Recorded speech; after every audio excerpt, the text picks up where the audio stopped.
Hello friends, this video on capacitors and capacitance part 3 is brought to you by examfear.com. No more fear from exam. Please make sure that you have watched all the videos till part 2 before going ahead with part 3. Now let us look at the next property which says that the electric field just outside a charged conductor is normal to the surface of the conductor at every point. That means, let us suppose we have any conductor. I am considering a conductor of any arbitrary shape. So according to this property, the electric field just outside this conductor. For example, let us suppose, as I told you, electric field inside the conductor will be 0, right? So the electric field just outside will be because of the charges which are present over the surface. Now let us suppose if the charges which are present over the surface are positive charges, then what would be the direction of electric field? It would be outward, because electric field lines are always from positive towards negative, right? So this says that these electric field at every point on the conductor would be normal to the conductor. That is, this would be 90 degrees. So this would be how the electric field is. Similarly, if the charges are negative on the conductor, let us suppose if the surface charges are negative, then the electric field would be inwards. But even then, it would be perpendicular to the surface of the conductor at every point.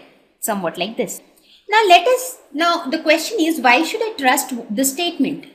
Let us try to prove this.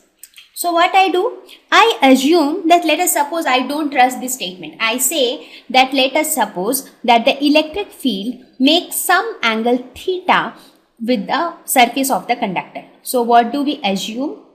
We assume that electric field E makes angle theta with the surface of the conductor at some point.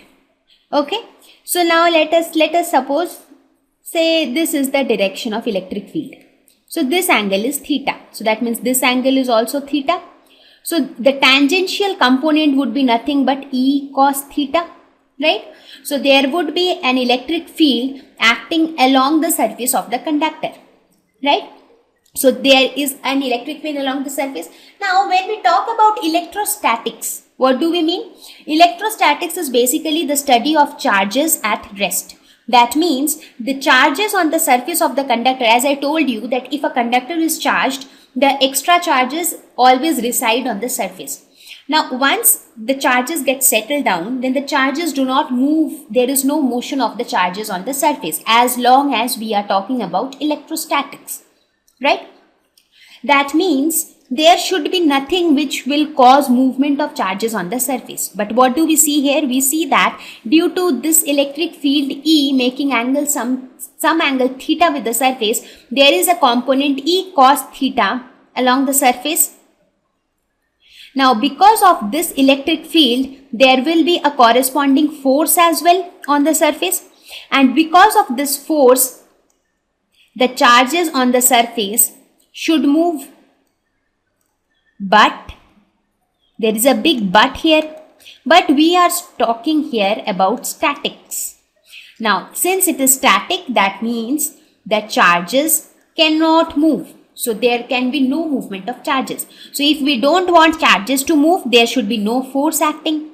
And now if we don't want any force, then there should be this no component called E cos theta. Therefore, this E cos theta should be equal to 0. Now if you see that for this to be true, theta should be equal to 90 degree. So what did we assume in the beginning? We assumed that let us suppose that electric field E makes some angle theta with the surface at some point. So this shows that the value of theta cannot be anything else other than 90 degree. Therefore, the electric field just outside a charged conductor is normal to the surface of the conductor at every point. And just see how everything is correlated. We first started with electric field inside is 0. So since electric field inside the conductor is 0, so charge inside the conductor is also 0.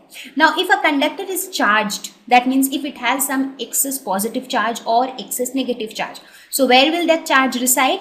It cannot stay inside, right? So it has to reside on the surface. Now if charges reside on the surface, then there will be an electric field just outside the conductor. So, and we always know that electric field lines originate from positive terminates in negative. So that means if the charges on the surface are positive, then electric field lines will be outward. If it is negative, then it will be inward. And electric field will always be normal to the surface at every point.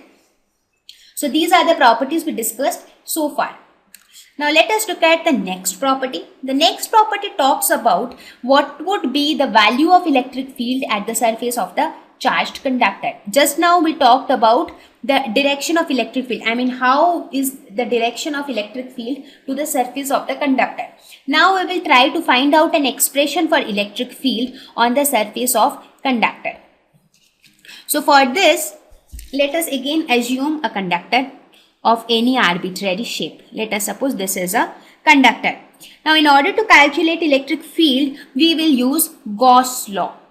So what was Gauss law? It was that the integral of electric field over a closed surface is equal to the total charge enclosed by the surface divided by epsilon naught.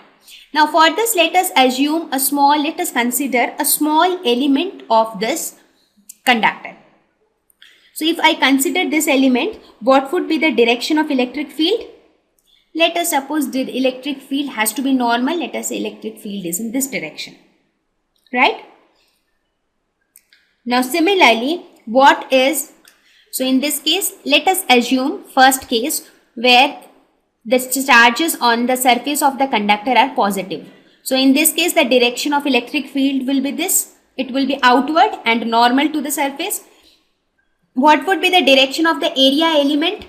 I have also spoken about area element, right? When we were talking about flux and Gauss law. So the direction of area element is obviously outward in this case. So what is the direction between E and ds? So this is nothing but E dot ds cos theta. So here theta will be equal to, that means this we can write as E ds cos theta. This is equal to q by epsilon naught. Now in this case, theta is equal to 0. Cos 0 is 1. So we can write this as E into ds is equal to q. What is q? We know that, let us suppose that the surface charge density is sigma. Surface charge density on the conductor is sigma. So what we can write q? Sigma, that is surface charge density, is nothing but charge per unit area. So this will be equal to q divided by delta s, right? Let us suppose delta s is the area of this entire element. So q we can write it as sigma into delta s divided by epsilon naught. So these two will get cancelled and therefore we get electric field is equal to sigma divided by epsilon naught. So this is the expression for electric field in terms of surface charge density. Now what will happen if the charges on the surface of this conductor is negative?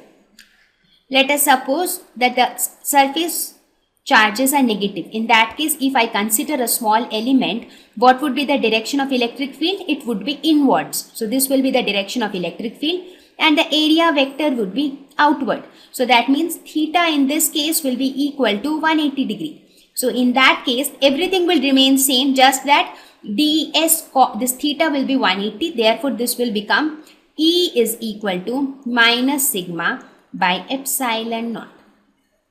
So that means the magnitude will be you will get a negative sign in this case, right? So we expressed electric field in terms of surface charge density, right? So I hope you understood now why did we write this ds, integration of ds, that is this ds was nothing but we are considering the surface area, right? So the area we considered, that let us assume that the area is delta s. You can assume it anything else. So I hope it is clear to you. Okay. Thank you. Please visit examfear.com to watch free educational videos, try free online tests, get the best quality study materials, study from the best tutors and mentors, and much more. Thank you once again.